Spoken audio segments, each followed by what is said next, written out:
Allahumma salli ala Sayyidina Muhammad. Allahumma salli ala Sayyidina Muhammad. Allahumma salli ala Sayyidina Muhammad. Hadirin wal hadirat rahimakumullah. Alhamdulillahirabbil alamin. Al-Mukarram Ki Haji Bahauddin Nur Salim atau Gus Baha sudah berada di tengah-tengah kita. Allah Subhanahu wa taala semoga memberikan kita kesempatan untuk senantiasa mencintai para ulama, mencintai para fuqara. Amin ya rabbal alamin. Hadirin wal hadirat rahimakumullah.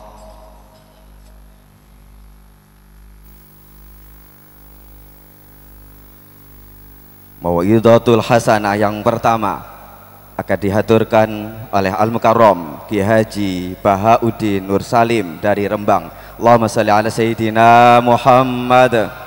Allahumma salli ala Sayyidina Muhammad. Allahumma salli ala Sayyidina Muhammad.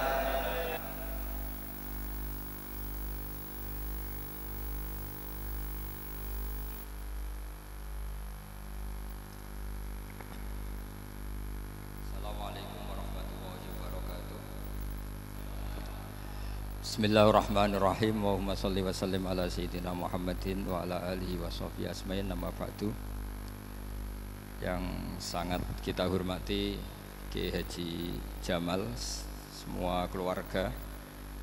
Yang sangat saya hormati Habib Muhammad Anis bin Syahab sedanten yang hadir, terutama Nyai Munjidah Wahab selaku Bupati Jombang yang sangat saya hormati. Sebelumnya saya minta maaf karena ini nanti ngaji hanya 20 menit karena saya dari awal itu tidak punya kemampuan ngaji umum. Saya ingat saya ngaji umum ini yang ke 9 atau 8, belum pernah. Karena apa ya, masa Rasulullah jadi Nabi itu 23 tahun terus sampean ingin ngaji paham dalam 1 jam, itu keangkuhan menurut saya. Jadi Rasulullah itu jadi Nabi itu 23 tahun. Tapi orang ingin memahami Islam, nyewa kiai, diatur lagi, itu kalau nggak pernah sepuh itu dosa, itu jelas itu. Itu 1 jam ingin paham. Saya punya sekian cerita, ini Maulidur Rasul Sallallahu Alaihi Wasallam. Itu dulu zaman Nabi itu ada ayat yang Jibril jauh-jauh dari langit turun ke bumi hanya membawa 1 kalimat. Sehingga syarat seorang mufassir itu termasuk tahu pertanyaan kalimat apa yang hanya 1 diturunkan Jibril, yaitu kalimat minal fajr. Jadi dulu awal-awal Islam itu ada ayat kamu makan wakulu washrobu hatta yatabayyana lakumul khaytul abyadu minal khaytil aswad. Jadi kalau malam puasa itu orang boleh makan selagi melihat benang putih sama benang hitam itu belum kelihatan. Tapi kalau sudah kelihatan mana yang hitam, mana yang putih, berarti otomatis imsak. Itu sahabat entah saking lugunya, itu ya benar-benar masang benang hitam sama putih, dia makan. Nanti 1 jam dari makan misalnya diintip lagi, kok belum kelihatan, makan lagi. Mungkin yang istrinya cantik ya kumpul istrinya lagi, kalau tidak cantik ya sudah tidak usah mungkin. Sampai itu jadi perilaku sahabat berhari-hari. Ketika dilaporkan ke Rasulullah, Rasulullah itu tertawa-tawa. Kok ada begitu? Baru Jibril datang menerangkan minal fajr. Jadi benang hitam artinya masih malam, benang putih maknanya sudah fajar shadiq. Itu lama sekali.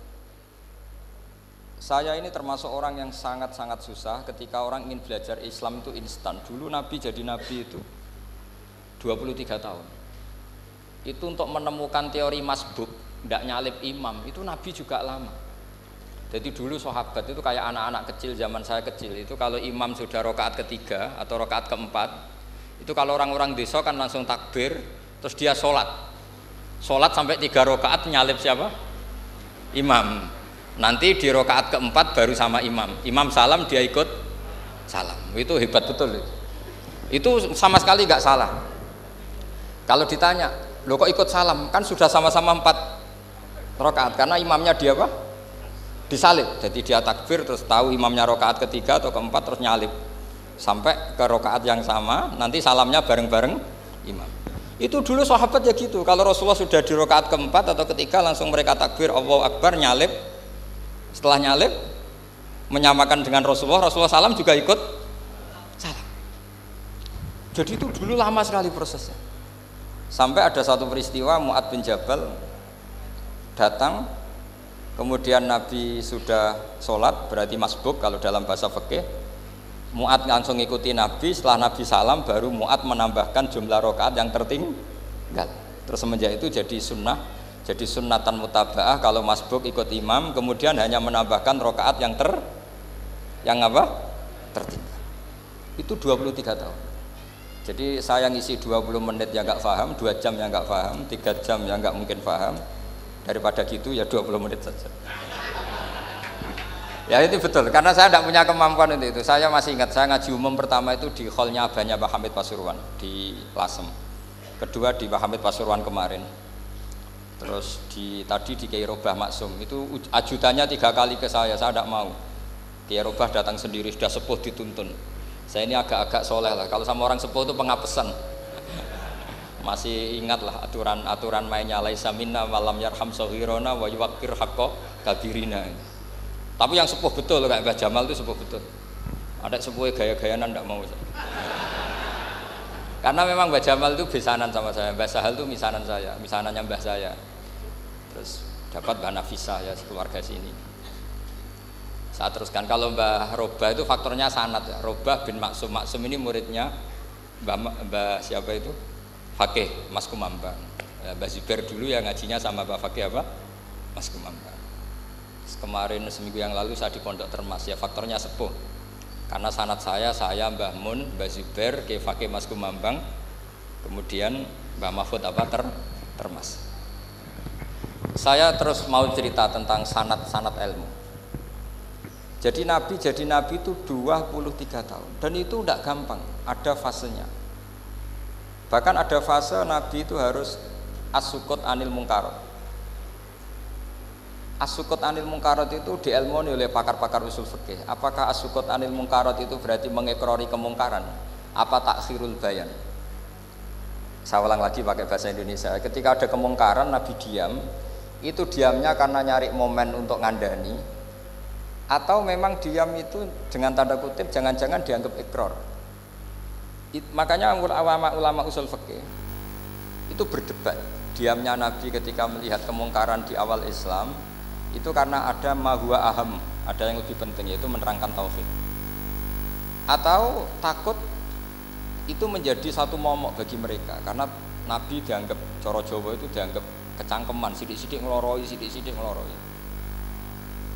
Nah, perdebatan ulama dalam seperti ini itu penting sekali karena nanti menjadi satu rumus ilmu. Saya berkali-kali berpikir gini, misalnya Anda punya keponakan atau punya anak pacaran. Ada Pak D yang keras sekali, mesti marah. Itu nanti ponakannya nggak sempat dikandani karena main saja nggak berani, mesti Pak D itu marah. Karena ini Islam garis keras atau garis lurus atau apalah nggak tahu. Pokoknya punya garis. Terus ada kelompok Islam yang nggak punya garis, ya nggak punya karakter. Ponakane pacaran ya santai, malah kenalan sampai pacare ponakane. Cantik le, kuliahnya podo, sehingga ponakannya merasa terjustifikasi. Berarti pacaran nggak apa-apa, wong paman saya nggak marah. Natijahnya pasti sama. Yang terlalu mudahanah, yang terlalu baik, hasilnya tidak didik sama sekali. Karena seakan-akan mengakui bahwa itu tidak apa-apa. Yang keras sekali hasilnya juga sama, nggak didik sama sekali karena dolan we rawani, kapan didiknya? Nah kira-kira seperti itu. Yang nggak mau berteman sama orang-orang maksiat juga hasilnya sama, meskipun atas nama kebenaran. Aku mau kancanan nang maksiat, ngotori. Hasilnya sama, nggak mau mendidik. Tapi yang mau ngancani juga bahaya kalau terlalu keseringan karena jute aku kenal kiai iki ratu diloroi, berarti gak popo kan gitu. Nah ini PR besar dalam umat Rasulullah Shallallahu Alaihi Wasallam. Tadi saya diceritani Mbah Jamal berjuangnya di sini, nata dari kampung yang macam-macam menjadi kampung baik. Dulu saya duki di Lasem ya gitu. Mbah Mun dulu ya sarang dihimpit 2 kampung yang masalah. Tapi lama-lama terus jadi kampung yang baik lewat tarbiyah, lewat proses tarbiyah yang luar biasa. Maka ketika kemungkaran kita biarkan, itu namanya apa? Namanya itu kalau dalam usul fikih itu takhirul bayan. Apa? Mengundurkan memberi apa? Penjelasan. Karena sekali tidak dengan definisi ini, nanti takutnya dianggap al-iqrar alal mungkar, dianggap ngakui kemungkaran. Nah, saya termasuk orang yang sangat usuli ya, sangat memahami Quran, hadis itu secara disiplin ilmu usul fikih. Nah, kenapa itu satu keharusan? Begini logikanya. Saya ulang lagi, Nabi jadi Nabi itu 23 tahun. Itu yang menyokong beliau jadi Nabi itu orang Nasrani dan orang Yahudi. Karena itu satu-satunya perangkat yang harus dipakai. NU belum ada, sama nggak usah GR bela Nabi. NU pas itu belum ada. Maulid Nabi itu yang kangelan itu Abu Lahab, bukan pengurus NU. Sampai sekarang dalil Maulid itu masih pakai Abu Lahab. Jadi ini ya NU itu termasuk organisasi yang luar biasa. Abu Lahab ya jadi dalil. Jadi Abu Lahab dengar kalau iparnya, Abu Lahab itu iparnya Aminah, iparnya Sayyidah siapa? Dengar Aminah lahir nggak punya suami, saking senengnya candalemnya beliau namanya Suwaibah itu dimerdekakan. Ya setidaknya untuk hari Senin tak sebut beliau loh, karena pas soleh. Nanti Selasa Rabu sudah enggak. Itu dimerdekakan. Saya yang kiai kecil saja nggak bayangkan kalau pagi-pagi tidak punya anak dalam, yang bikin kopi siapa, yang mencucikan siapa, yang nyapu rumah siapa. Tapi Abu Lahab saking senengnya punya ponakan itu dikasihkan, sudah Suwaibah kamu pakai saja, sudah biar melayani kamu, ngurusin kamu. Jadi saya bayangkan hari itu Abu Lahab itu mungkin bikin kopi sendiri, nyapu sendiri demi ini. Nah itu sama Allah dikenang sehingga yukhaffafu anul adzabu yaumal isnan, itu masyhur. Idza kana hadza kafiron jaa dhammuhu bitabbat yadahu fil jahimi mukhal lada ata annahu fi yaumil isnaini daiman yukhaffafu anhu lisururi bi ahmada famadzannu bil abdil ladzi kana umruhu bi ahmada masruran wa mata muwahhida. Ini Abu Lahab yang kafir, hormat Maulidur Rasul saja dapat takhfiful adzab, apalagi yang mukmin. Jadi itu satu-satunya dalil Maulid, itu dalilnya Abu Lahab. Ya makanya terus kita itu dibully sama kelompok sebelah, dalil kok Abu Lahab. Tapi saya pastikan awal Islam itu yang menjadi perangkat nubuah itu hanya Yahudi dan Nasrani. Karena yang lainnya nggak tahu Nabi itu apa. Saya beri sedikit cerita, Nabi itu umur anggap saja kita ikut kaul yang 12 tahun saja. Sebetulnya ada beberapa perdebatan, yang bilang 9, ada yang bilang 12. Tapi yang debat tidak usah didengerin, sama-sama nggak tahu kok ngotot. Kadang orang debat ya lucu, sama-sama nggak tahu kok ngotot. Anggap saja 12. Nabi datang ke Syam. Syam itu ya sekitar Syria, Libanon, Palestina, itu Syam. Itu pertama yang tahu kalau beliau Nabi itu ya rohib. Rohib itu terjemahnya ya pendeta. Rohib, Bukhaira nemuin Abu Thalib, itu siapa? Ini anak saya. Terus ditanya lagi, ini siapa? Ini anak saya. Sampai 3 kali. Terus sampai Abu Thalib itu agak tersinggung. Memangnya masalahnya apa kalau dia anak saya? Terus Ibu Bukhaira bilang gini, semua alamat Nabi pada anak ini itu ada semua, kecuali kecelakaannya satu, anak kamu. Loh memangnya masalahnya apa? Karena alamatnya Nabi di Taurat dan Injil itu yatim, sementara ini punya bapak kamu, ini masalah. Jadi dilihat macanya sudah memenuhi kriteria, semua memenuhi kriteria kecuali satu, karena punya bapak Abu. Akhirnya Abu Thalib ngaku, ndak, ini ndak anak saya, ponakan saya. Akhirnya diketahui kalau ini benar-benar calon Nabi. Pertama yang tahu siapa? Pendeta. Karena yang punya khazanah kitab samawi itu ya para orang Nasrani dan Yahudi. Sehingga Al-Quran meskipun pada akhirnya ngeritik Yahudi Nasrani itu, tapi nggak bicarakan Yahudi dan Nasrani. Karena satu-satunya yang masih punya kitab samawi itu Yahudi dan Nasrani, meskipun sebagiannya sudah dirubah-rubah. Alamat pertama itu seperti yang diceritakan di berjanji, afi ainaihi humratun, matanya dilihat. Terus perlakuan pohon, saya pernah di pohon itu, pohon nubuah, itu umurnya ribuan tahun. itu kalau Nabi duduk misalnya di arah barat, matahari dari barat, normalnya akan kena kesetrong matahari. Itu yang rubah itu dahannya. Jadi Nabi itu orangnya lugu, duduk aja nggak mau mikir. Memang syaratnya Nabi itu nggak boleh mikir, harus ummi itu lugu. Nggak boleh Nabi mikir besok makan apa, terus jabat apa, itu nggak boleh. Itu udah Nabi itu, maklar itu. Nabi itu nggak boleh mikir. Makanya Quran nyifati Nabi itu makun tata drimal kitab walal iman. Kami itu tidak tahu kitab itu apa, iman itu apa. Jika Nabi itu nggak bisa jumpa pers, nggak bisa. Nabi kok memaklumatkan wasata di mana, nggak bisa. Nabi itu justru bagus keliru pertama jadi Nabi. Nabi pertama ketemu Jibril itu dikira malakul maut, dia lari ketakutan. Zamiluni Khadijah, saya ini takut, itu tadi ada malakul maut, saya takut. Sama Khadijah dikemulin. Jadi Nabi itu nggak tahu kalau itu malaikat siapa? Jibril. Jibril nggak bisa dia kenalan kayak di seminar. Ini malaikat Jibril pernah kuliah di sini, nggak bisa seperti itu. Jibril itu ya aneh.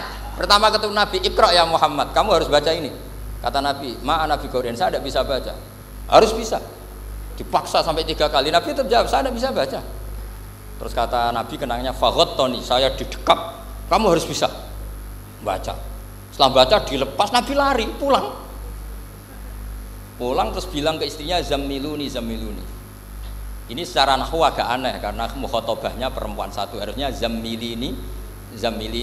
Kalau untuk perempuan harusnya idribi ya, unsuri gitu. Tapi karena Khadijah dihitung ahl itu keluarga, maka Nabi pakai khitab mudzakkar jamak zamiluni. Jadi Nabi nggak tahu kalau pertama jadi Nabi, karena syaratnya Nabi harus ummi. Justru karena ummi itu orisinil, semua yang dikatakan Nabi pasti dari wahyu. Nasib Nabi sampeyan mikir, saya besok ngomong apa ya supaya orang tertarik. Makanya kamu gak akan jadi Nabi. Selain sudah ditutup juga bahaya ini karena tadi. Makanya saya ngaji itu ya sekenanya saya tidak pernah ngaji itu mikir. Karena ngaji itu menarik ndak itu terserah nasib. Kalau nasib sedang baik, kamu tidak paham gini, wah Gus Baik ilmunya tinggi sampai kita tidak paham itu kalau nasib sedang baik. Kalau nasib tidak baik, ngomong sudah enak apa, sebulet tuh. Jadi sebetulnya ini masalah qalb. Allah yang muqallibal qulub. Kayak kamu kelihatan serius itu kalau nasib sedang baik dianggap pemikir. Kalau nasib sedang nggak baik, wong kok merengut terus, mesti begitu. Kalau kamu nasib baik, sering guyon, mesti orang komentarnya alhamdulillah itu ceria, gampang syukur. Kalau nasib nggak baik, kiai kok guya-guyu, jelas kan gitu. Sehingga Nabi itu memang nggak boleh mikir. Sehingga diistilahkan makun tadri mal kitab walal iman. Kamu itu tidak tahu Muhammad, kitab itu apa, iman. Justru itu bagus. Nggak tahu itu bagus kalau untuk Nabi. Kalau untuk apa? Sehingga orisinil datang ke Khadijah, zamiluni. Jawabannya Khadijah lucu. Kamu betul ketemu orang seperti ini ke makhluk ya seperti ini nih. Iya kata Nabi. Itu Khadijah itu kacaunya bukan main. Khadijah itu kacau. Khadijatul Kubra, termasuk manaqib yang dicintai Mbah Mun. Ini mbah-mbahnya Habib, ini Muhammad bin Anis. Khadijah bilang gini, ya gini saja Mas. Suatu saat kalau teman kamu itu datang bilang ke saya, ya kata Nabi. Nggak ngerti kalau ini dites. Suatu saat Jibril ini datang lagi. Nabi juga, ini loh temanku. Kalau bilang Jibril itu ini temanku datang lagi. Khadijah fahasarat an fakhidiha. Masyhur itu di riwayat. Pahanya agak dibuka. Mas, temanmu masih, lari katanya. Terus setelah lari ditutup lagi. Temanmu datang lagi, iya datang lagi. Absyir ya Muhammad, kamu harus senang. Itu benar-benar kamu itu Nabi. Jadi Khadijah punya sekian definisi. Kalau Nabi betul itu melihat malaikat betul itu melihat aurat itu pasti lari. Jadi dibuka. Ternyata Jibril lari. Khadijah ini tidak tahu, yang tahu Nabi. Nabi ya nggak tahu kalau dites. Kalau Nabi tahu, kok ngene nak dites ya. Jadi ini mungkin, jadi Nabi itu nggak tahu kalau dites. Mas, kalau temanmu datang bilang saya. Setelah pas Nabi sama Khadijah, Jibril datang. Masyhur itu fahasarat an fakhidiyah. Dibuka, temanmu masih Mas, lari gitu. Ditutup lagi. Sekarang gimana Mas? Datang lagi. Kamu harus seneng, kamu Nabi betul. Karena kalau itu setan, wah mesti seneng nonton aurat kan itu. Itu Nabi tidak tahu kalau dites. Kalau sampean kan tahu kalau mau dites istri. Sampean mulai katut wong wedok liya teko mesti bojo mbak servis untuk menutupi semua keburukan itu. Itu Nabi. Uniknya terus Khadijah, Nabi jadi Nabi sama Khadijah itu tahu dulu Khadijah. Nabi nggak tahu kalau mau jadi Nabi, tapi Khadijah tahu. Sehingga ketika umur 25 tahun Nabi sebagai pedagang, Khadijah itu ngirim mata-mata namanya Maisarah. Maisarah itu nama lelaki. Saya tambahin lagi Maisarah nama lelaki. Nanti kalau kamu artikan nama perempuan, oh berarti Nabi kemana-mana punya perempuan. Enggak, Maisarah itu nama lelaki. Maisarah dikirim Khadijah terus. Gimana Muhammad di perjalanan? Tudzilluhul ghamamah tuti'uhus sahaib, kemana-mana dipayungi oleh mega, oleh awan. Sekian informasi ke Rasul ke Khadijah itu dimasukkan semua ke Khadijah. Tapi betapa kecewanya Khadijah ketika Nabi nikah umur 25 tahun, Khadijah umur 40 tahun, itu kok gak jadi Nabi. Itu mulai kecewa, sido jadi Nabi tau ora. Makanya ketika tahun ke-40, berarti Nabi umur 40, cerita ketemu tadi Jibril, sebenarnya Nabi nggak tahu itu Jibril, nggak bilang Jibril. Itu Khadijah senangnya bukan main, karena apa yang dibayangkan dia terjadi. Fawwah la yuzika wa abadan innaka la tasilur rahim wa tahmilul kalla wa taksibul maqdud wa taqridu fa wa tu'inu ala nawaibil haq. Ini kalau istilah bahasa Pak Said Akil, syarat jadi rais Suriah harus hafal katanya gitu. Sonono, syaratnya jadi ulama. Saya ini jadi ulama sebelum di NU. Makanya kata Mbah Mun dulu guyon kiai ono loro, ono kiai sing ning NU, berarti kiai sik lagi ning NU. Ono sing kiai NU nak gak pengurus NU ora dadi kiai gitu kan. Itu guyonannya Mbah Mun. Akhirnya Khadijah itu sempurnanya bukan main karena pernah ragu 15 tahun. Kan dari umur 25 sudah yakin kalau ini Nabi, kemudian nggak tahu bukti berikutnya, makanya terus ini jadi Nabi enggak. Setelah umur 40 benar-benar Nabi, paginya diajak ke Waraqah bin Naufal, masih pernah paman sama Khadijah. Ya Ami, ini ibnu akhika mau cerita. Terus Waraqah ini Nasrani. Di kitab Bukhari disebut wakana imro'an tanas sorofil jahiliyah wa yaktubu Injil bil Ibraniyah masyaallah ayaktub. Jadi Waraqah itu penginjil, pendeta. Tapi nanti loh, kamu jangan salah paham. Terus kayak pendeta sekarang ada periode di mana Injil masih asli dan ada periode ini yang sudah muharraf. Itu kan ya itulah khasnya ulama sudah. Akhirnya Waraqah tanya, kamu ngomong saja ya Ibnu Akhi, manggilnya seperti itu. Akhirnya Nabi cerita ketemu Jibril, sebenarnya beliau nggak tahu itu Jibril cerita. Terus kata Waraqah, hadan namus alladzi ja'a bi Musa. Masih pakai bahasa namus, hadan namus alladzi ja'a bi Musa. Itu namus semacam malaikat yang mendatangi Musa. Terus uniknya Waraqah bilang gini, wa iyudrikni yaumuka ansuruka nasron mu'azzaron. Andaikan saya menemukan hari ketika kamu jadi nabi, akan saya bela mati-matian. Kapan itu paman? Khina yukhrijuka kaumu, ketika kamu diusir oleh kaum kamu. Nabi sebagai orang baik, makanya GR jadi orang baik itu ya boleh. Nabi sebagai orang baik itu tanya, awamu khrijiyahum. Kalau kiai-kiai mana nih awamu khrijiyah ana ta iku wong sing ngetokno ingsun hum ta kaumi. Masa saya nanti diusir kaum saya? Saya ini termasuk keluarga terhormat, perilaku saya baik. Masa saya nanti diusir? Terus kata Waraqah, tidak ada seorang pun yang jadi nabi kecuali nanti ngalami diusir. Jadi yang tahu mau diusir itu ya Waraqah. Nabi malah tanya, masa saya nanti diusir? Karena tadi syaratnya Nabi harus ummi itu keibu-ibuan. Jadi nggak tahu.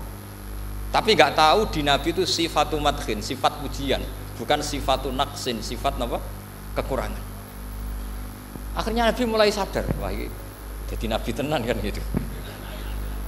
Jadi makanya kitab Fathul Bari, sarahnya Bukhari, termasuk komentarnya Said Muhammad di beberapa kitab beliau, di Mafahim, di beberapa kitab. Kamu jangan terlalu fikih. Kalau terlalu fikih kan nggak boleh mempercayai omongan orang kafir, orang ahli kitab. Karena awailun nubuwah itu yang komentar semua ahli kitab.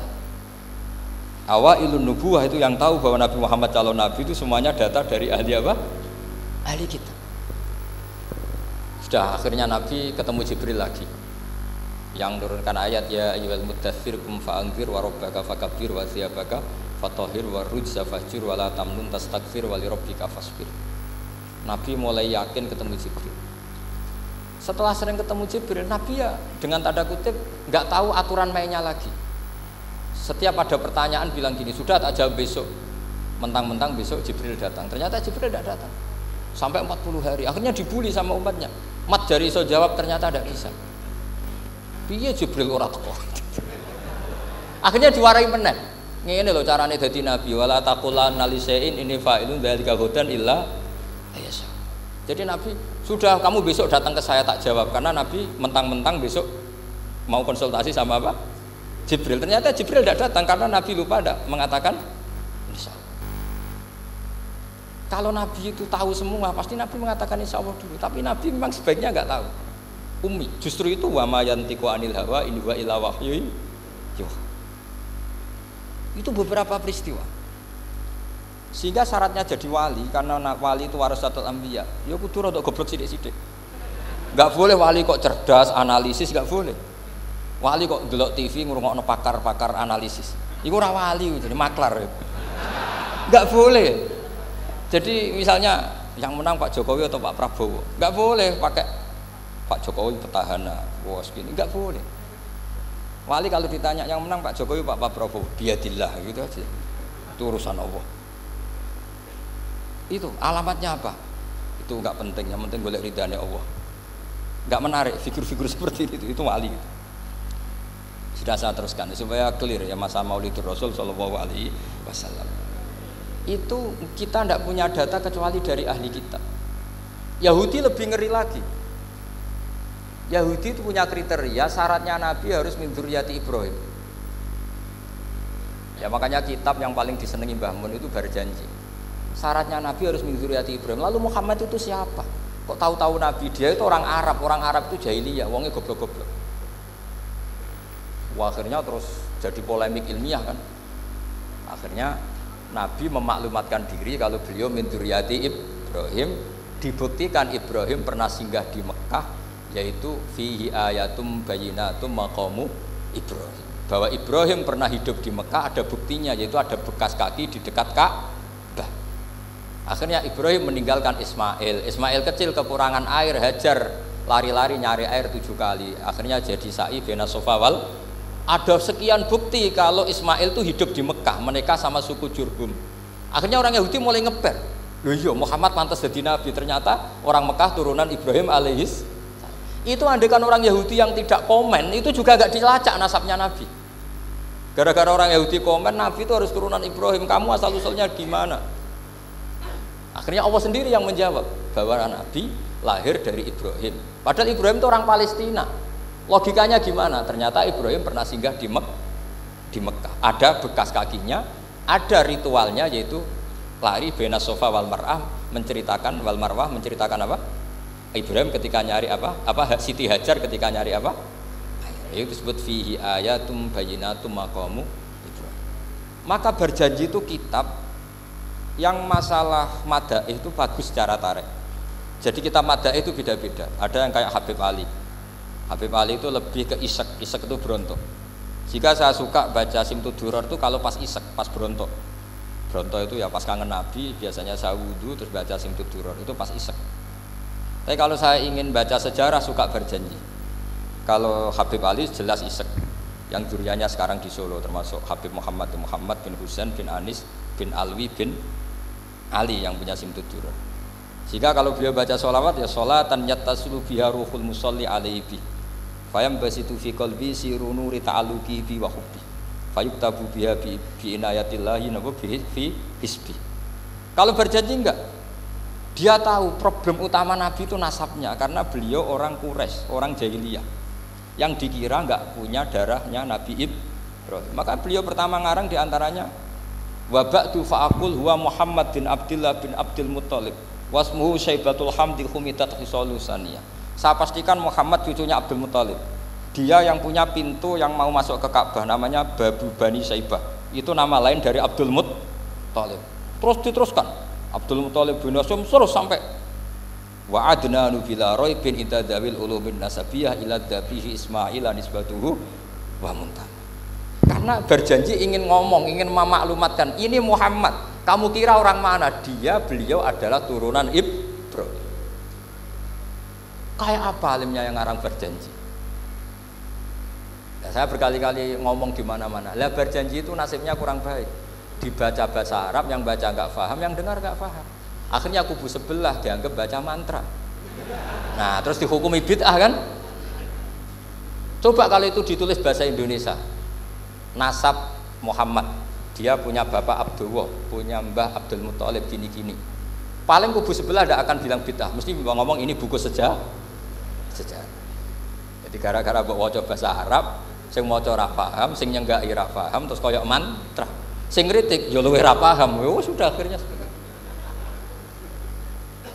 Jadi berjanji itu bela-belain Nabi itu yang dilihat sisi nasab. Makanya beliau ngendikan wa'adnanu bila raibin inda dzawil ulumin nasabiyah ila dzabihi ismaila nisbatuhu wa muntah.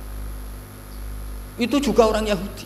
Akhirnya orang Yahudi banyak yang iman. Ternyata Muhammad itu udah orang lain. Sampai mereka bilang Muhammad minal asbab. Muhammad itu enggak lain saudara kita.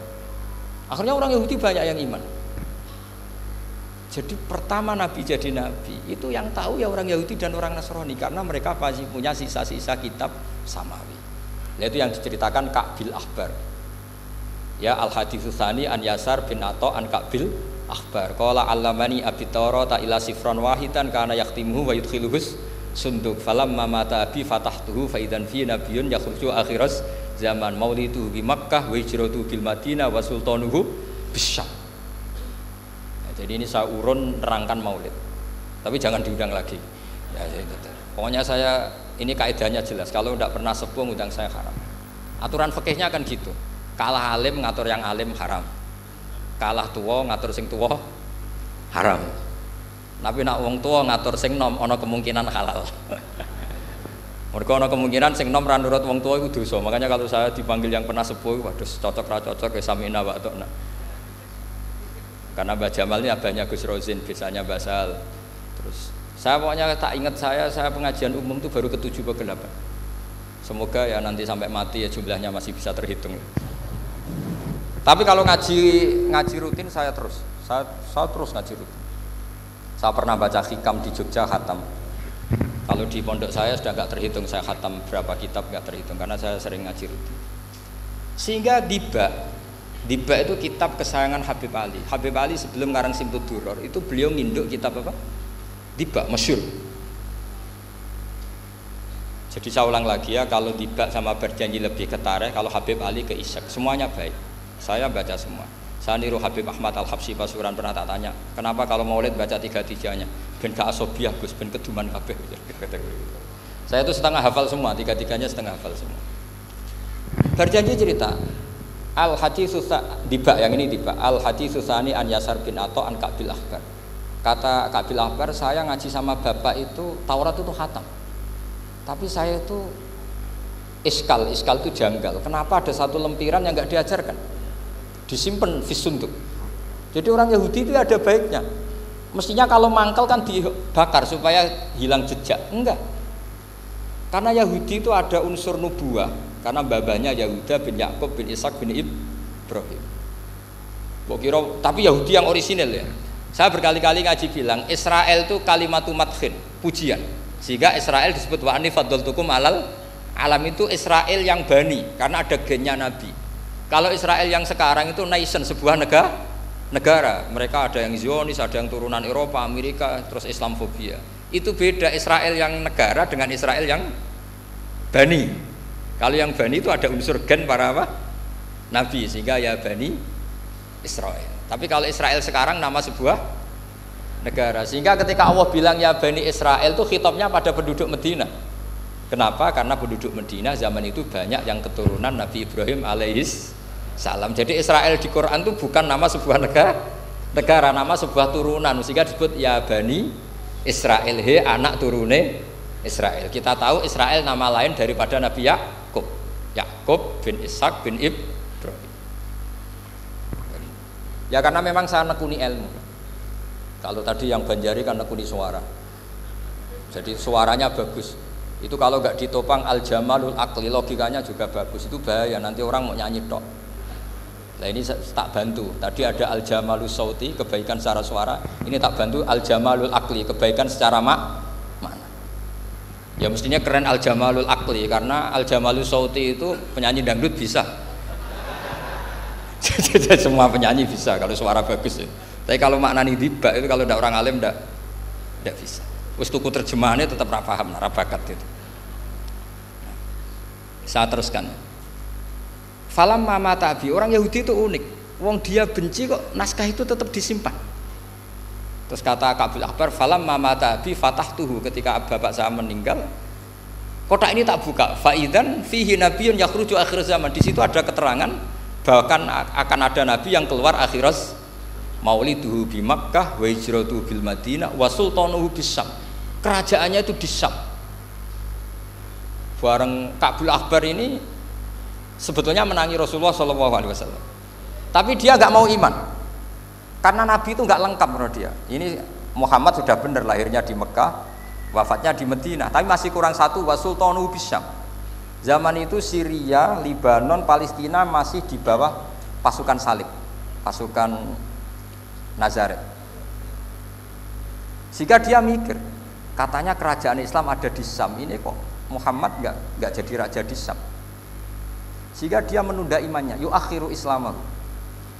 Bareng era Sayyidina Umar, beliau bisa menaklukkan Baitul Maqdis. Terus dia iman.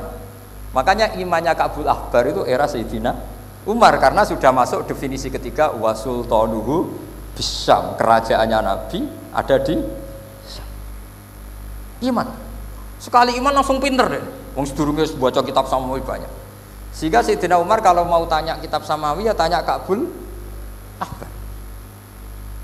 Karena beliau itu Nabi sudah benar maulidu bi Makkah wa hijratu bil Madinah wa sultanuhu bisyam. Rasulullah ketika wafat atau intaqala ila rafiqil ala itu belum menangi Islam menaklukkan mana Palestina. Tapi Nabi itu kasef. Nabi itu nak kasef itu ya lucu. Makanya kalau ada kiai lucu itu ya anggap aja niru Nabi. Nabi itu lucu. Ada sahabat itu gak pati ganteng, pendek gak pati ganteng, namanya Surakoh. Itu digojlok sama Nabi. Surakoh, bagaimana kalau kamu suatu saat itu pakai tas itu apa? Mahkotanya raja Syam, raja Kaisar. Ya Surakoh ya dianggap Nabi guyon gitu aja. Nabi guyon aja. Singkat cerita, suatu saat Umar itu mengalahkan kerajaan itu, Kaisar itu dikalahkan Umar. Saking takutnya lari, mahkotanya itu jatuh disaksikan Surakoh. Terus ingat, dulu Nabi pernah ngendikan itu disuruh pakai saya. Akhirnya sama Surakoh dipakai. Ya tetap orang ganteng, orang ganteng. Itu. Padahal sudah pakai mahkota Kaisar. Barang setelah dipakai, kata Umar, ikhla'ha, itu dicopot, mau saya pakai untuk Baitul Muslimin, untuk Baitul Mal. Kata Surakoh, bukankah Nabi ngendikan kalau ini yang pakai saya? Jawabnya Umar, innama yaqulu Rasulullah litalbisaha walam yaqul litamlikaha. Kata Nabi hanya ngendikan kamu disuruh pakai tapi tidak disuruh memiliki. Kayak apa Rasulullah kasefnya? Itu kata orang-orang yang pernah ke Turki. Saya belum pernah ke Turki, tapi saya hafal hadis sahih ini. Itu ditulis di masjid Turki itu, la taftahunnal Konstantinia, kamu akan bisa mengalahkan pasukan Konstantinopel. Itu dikalahkan setelah 1000 sekian tahun dari wafatnya Nabi. Kayak apa kasefnya Nabi? Karena Nabi wa ma yantiqu anil hawa in huwa illa wahyu. Coba kalau Nabi kayak pengamat, ngomong apa yang kira-kira terjadi? Wah itu kan mesti keliru semua karena berdasar akal. Tapi kalau Nabi berdasar apa? Kasef. Kasef itu satu kenyataan yang dipertontonkan Allah Subhanahu wa taala. Terus kedua, alamat Nabi itu pakai sandi. Sandi itu sesuatu yang enggak jelas tapi menjadi jelas bagi ahlinya. Saya ulang lagi, sandi itu kayak sandi di militer itu. Atau sandi di KPK itu ada sandinya. Sandi itu ya kata sandi. Saya pernah diceritani Pak Busro Muqaddas ketika ketua KPK itu lucu. Wah, sandinya koruptor saya tambah kacau Pak. Itu kalau bilang uang itu kalau yang kemarin rame kan apel Amerika sama apel Malang. Kalau apel Amerika berarti US apa? Dolar. Kalau apel Malang berarti apa? Rupiah. Setelah KPK tahu sandinya diganti Ustadz. Jadi koruptor kalau mau korupsi ini pun temannya. Loh ini Ustadznya sudah siap loh, kamu gak ikut pengajian. Itu sempat penyadap KPK itu gak mau ngecek.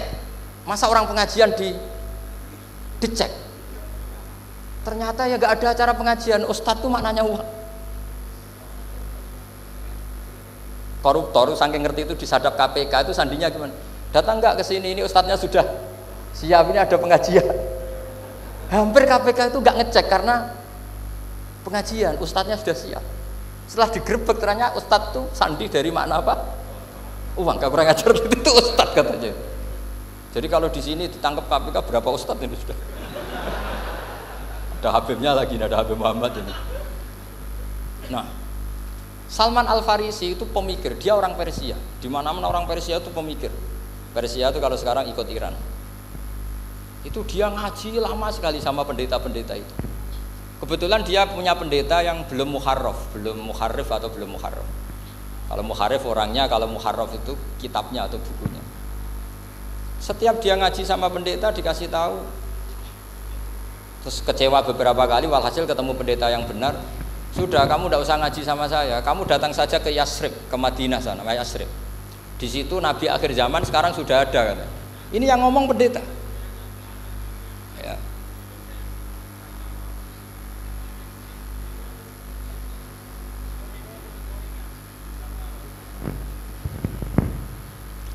Ya, terus sandinya itu 3. Itu aneh semua sandi itu. Sandinya pertama, layak balus sodaqoh. Lalu saya tahu kalau itu Nabi gimana. Pas itu posisi di Babylon. Babylon itu sekarang ikut Irak. Babylon itu ikut Irak. Dia orang Persia, kira-kira sekarang Iran. Terus dia kerja di Babylon, kalau sekarang ikut Irak. Makanya ada yang cerita Nabi Ibrahim itu orang Babylon, berarti orang mana? Irak. Kemudian pindah ke Syam, kemudian sempat hidup di mana? Makkah. Akhirnya datang. Beliau di Babylon diceritain, terus beliau miskin. Terus ada kafilah dari Yasrib, dia bilang saya siap jadi budak Anda asal saya dibawa ke Yasrib. Akhirnya Salman jadi budak. Jadi budak, dia di Yasrib jadi budak. Demi penelitian itu dia jadi budak, padahal dia orang pinter sekali, namanya Salman Al Farisi. Setelah jadi budak, dia di Yasrib. Suatu saat dia kerja dapat ujroh itu upah. Datang ke Rasulullah. Ya Muhammad, manggilnya masih jangkar. Ya Muhammad, saya punya banyak uang. Kamu kan punya sahabat banyak, punya santri banyak. Ini tak sedekahkan ke kamu. Apa kata Nabi? Sahabat dipanggil semua. Halumu ilayya, ayo kesini, ini makan, ini ada sedekah. Terus kata Salman kenangannya, walam ya'khud min hasyai'an. Bahkan sebagian riwayat mengatakan falam yamussa. Nabi nyentuh saja gak mau. Karena diistilahkan sedekah. Terus kata Salman, hadhihi wahidah, ini satu alamat. Itu sandi, nggak ada yang tahu kecuali ahli kitab. Setelah seminggu, 2 minggu dapat uang lagi. Ya Muhammad, hadhihi hadiyatun laka, ini hadiah untuk kamu. Nabi langsung ikut dahar. Hadhihi sintan, ini 2. Kalau logika kita pakai pengamat, bedanya apa? Sedekah ya dapat, hadiah ya dapat. Kan nggak ada bedanya sama sekali. Ternyata itu sandi. Sandi wayak balus hadiah, tapi walayak balus sedekah. Nabi itu nerima hadiah tapi nggak nerima sedekah. Bagi orang kebanyakan kan bedanya apa? Sama-sama dapat. Kiai pakai duit 1 juta, mbok arani sedekah ya ditampa. Mbok kei 50.000 diarani hadiah ya ditampa. Sementing kan duit. Tapi kalau Nabi tidak bisa seperti itu. Kalau dikatakan sedekah nggak mau nerima, kalau hadiah akhirnya wah ini sudah ada 2 alamat. Jadi alamat tuh ya kadang aneh, masa sedekah sama hadiah dibedakan. Terus ketiga, wafi katifihil aisar khotamun nubuwah mislu baidotin nu'amah. Di apa katifil aisar, apa kalau orang sini bilang apa? Pundak yang kiri itu ada khotamun nubuwah, ada alamat bahwa beliau adalah nabi akhir zaman, yaitu mislu baidotin nu'amah, kayak semacam telur manuk darah. Wah itu pusing, waduh caranya ngelihat gimana? Dia berkali-kali datang ke situ. Nabi itu orangnya priayi, jadi sering pakai baju. Kalau Nabi ini jenengan sering blodor gampang, ini kan Nabi kan sering priayi. Tapi Nabi itu memang unik. Ketika Salman ke situ, pas beliau mau wudu, biasanya nggak pernah pakai buka baju. Nabi dibuka bajunya. Akhirnya Salman fa'aqabba alaihi, bersungkur di depan Nabi, kemudian mengatakan amantu bika ya Rasulullah. Karena ada 3 alamat. Lagi-lagi 3 itu juga didapatkan dari ahli kitab. Makanya di awal-awal Islam itu ahli kitab itu luar biasa. Meskipun akhirnya di akhir-akhir masalah karena banyak oknum yang mentahrif itu. Jadi saya mohon ilmu-ilmu seperti nggak boleh hilang. Jangan mentang-mentang orang Yahudi Nasrani sekarang sudah muharraf kamu terus anti sama sekali. Tetap ada sisa-sisa samawi karena mereka masih megang kitab apa? Samawi. Jadi kita fair saja, yang salah ya salah, yang benar gini apa? Benar. Makanya saking fairnya Nabi, ini harus ditiru oleh semua orang NU, orang Muhammadiyah, orang apa saja. Nabi itu kalau menghormati satu ilmu itu luar biasa. Kata Sayyidina Umar, saya ini punya naskah banyak Taurat karena naskahnya menarik ya Rasulullah. Ada sahabat lagi cerita begini-begini. Jawabannya Nabi apa? La tusaddiquhum wa la tukadzibuhum. Kamu ya jangan bilang iya, ya jangan bilang tidak. Kalau kamu bilang iya, ternyata yang pas muharraf, yang pas sudah ada orisinil. Kamu bilang, wah itu bohong semua, ternyata ada yang masih orisinil. Kayak apa Rasulullah hati-hatinya? La tusaddiquhum wa la tukadzibuhum. Kalau sekarang enggak, orang ekstrem, pokoknya salah. Kalau ndak kita pokoknya salah. Iku ora ono hadise. Sing ono iku emosine, paham nggih? Jadi Nabi itu fair, kalau sesuatu enggak mesti ya la tusaddiquhum wala tukadzibuhum. Kamu ya jangan bilang iya, ya jangan bilang tidak. Wa qulu amanna billah wa ma unzila ilaina. Jadi ini kebanggaan kita terhadap Rasulullah sallallahu alaihi wasallam. Terus persinggungan Nabi dengan Yahudi Nasrani itu unik. Terus diantara lagi yang ditulis itu wasallal kiblaten, dan Nabi pernah sholat di dua kiblat. Ternyata betul. Kita tahu Nabi sholat di Ka'bah, ketika di Madinah diminta sama Allah disuruh sholat ke Baitul Maqdis, dan itu kiblatu Anbiya. Akhirnya orang Yahudi banyak yang iman karena sesuai definisinya wa annahu sholla al kiblaten. Nah alamat-alamat seperti ini orang sudah, lah itu di bab berjanji. Itu fasih betul menerangkan itu. Jadi saya bilang kalau Simtud Duror itu madainya isek luar biasa, brontonya Habib Ali. Sampai ketika beliau baca sholawat itu tidak kayak sampean. Sampean baca sholawat, sholawati sitok wis tanhalu bil uqadu wa tanfariju bil qurabu wa tuqdu bil hawa ijo sholawat sing kena go nyaur utang, go kabul kajate wonya gitu. Sholawatnya sekali permintaannya panjang sekali. Kalau Habib Ali enggak, makanya saya suka sama sholat beliau. Sholatan yattasilu biha ruhul musolli alaihi. Dengan sholawat ini rohnya yang membaca sholawat sambung sama rohnya Rasulullah SAW. Barokahnya sambung menjadi mencintai. Barokahnya mencintai wayuk tabu biha di inayatillah fi hisbi. Barokahnya mencintai ditulis termasuk umatnya Rasulullah SAW. Nah sholawatnya sampean kan enggak seneng tan halu bil uqad, semua problem hilang. Watan fariju bil kurab, semua kesusahan hilang. Waktu bil hawa cek kabul kajate. Waktu nalu biro ghaib kasil sing seneng-seneng. Wis pokoknya sudah. Saya itu ya kadang iskalnya sholawati sitok jalukane cek akeh. Ya tapi itu tetap baik ya. Piro-piro tawasule mbek sholawat ra Gunung Kawi ngoten mawon nggih. Jadi tetap baik gitu. Tapi ya ndak kelasnya yang sholatan yatasilu biya ruhul musolli alaihi fi. Ini sudah sholawat isek. Pokoke butuhe sambung Kanjeng. Nah, sampean butuhe kabul. Jadi ya tidak apa-apa lah. Piro-piro tawasul mbek sholawat ora mbek Gunung Kawi. Ngoten mawon. Assalamualaikum warahmatullahi wabarakatuh.